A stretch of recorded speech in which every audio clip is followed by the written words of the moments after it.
好，大家好，欢迎收看我们新一期影视飓风5分速递。那么这一周呢，将会由我带各位去见识一下我们所谓的 After Effects 的好基友 Premiere。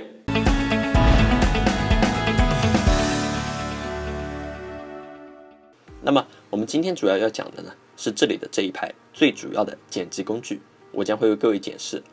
每一个工具的作用。那么因为这些工具呢，是需要长时间使用才能够牢记每一个的这个效果。那么我希望各位能够在现在拿出纸和笔，简单的记录一下，帮助自己理解这些工具的作用。那么现在正式开始。那么首先讲我们的指针工具。那么顾名思义，其实就像鼠标一样，我们可以选中任意的这个素材，也可以直接采用画框的模式选中所有。那么也可以利用指针工具对素材进行拖入的处理等等，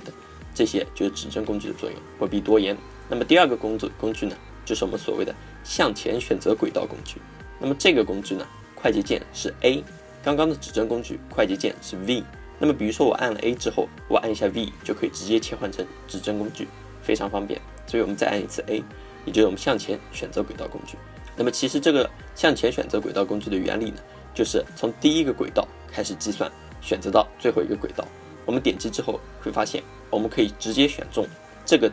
所选素材的之后的所有轨道进行拖动，那么还是非常方便的。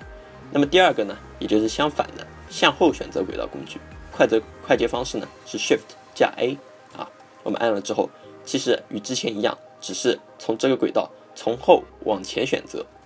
也是一个组的调整。那么第四个工具，波纹编辑工具，这是我个人最喜欢的工具。其实这个工具的作用呢，就是对视频进行单一的调整，进行匹配。那么我们正常对视频进行拖动的时候，我会发现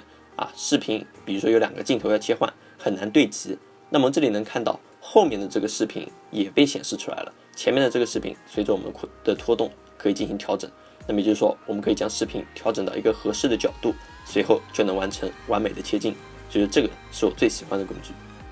那么在之后呢，我们有一个叫做滚动编辑工具，快捷方式是 N， 其实与波纹工具相似，但滚动编辑工具是2个视频同时都在动，也就是说我移动之前的视频，后面的视频也会减少，而之前的波纹工具呢，只是剪辑我们当前选中的这个素材。那么我们还有我们的比率拉伸工具，这个比较好理解，其实就是快慢镜头我们可以看到这边的这个时间线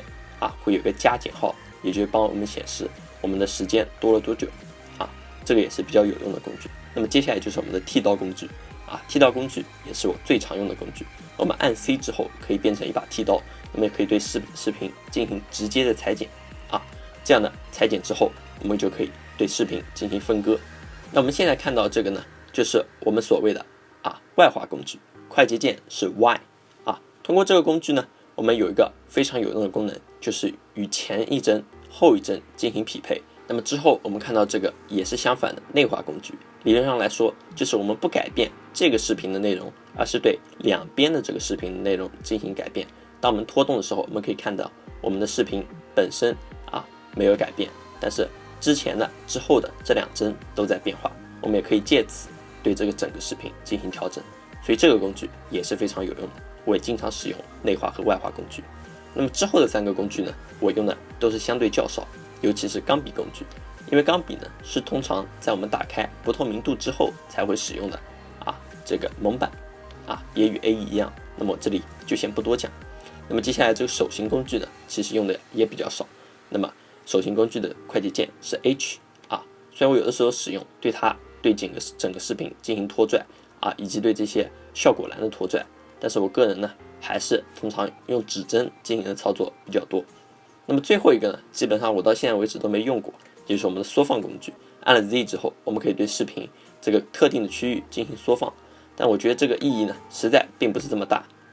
因为我习惯的用的快捷键呢就是加和减这2个号，也是同样的效果，但是效果要快得多。那么这样呢，就是我们所有工具的内容了。那么各位可以看看这些工具呢，只要能够灵活运用了，能够比你正常只使用一把切刀的效果要高上千万倍，所以说是非常有用的工具。那么我们今天的课就到这里，谢谢大家。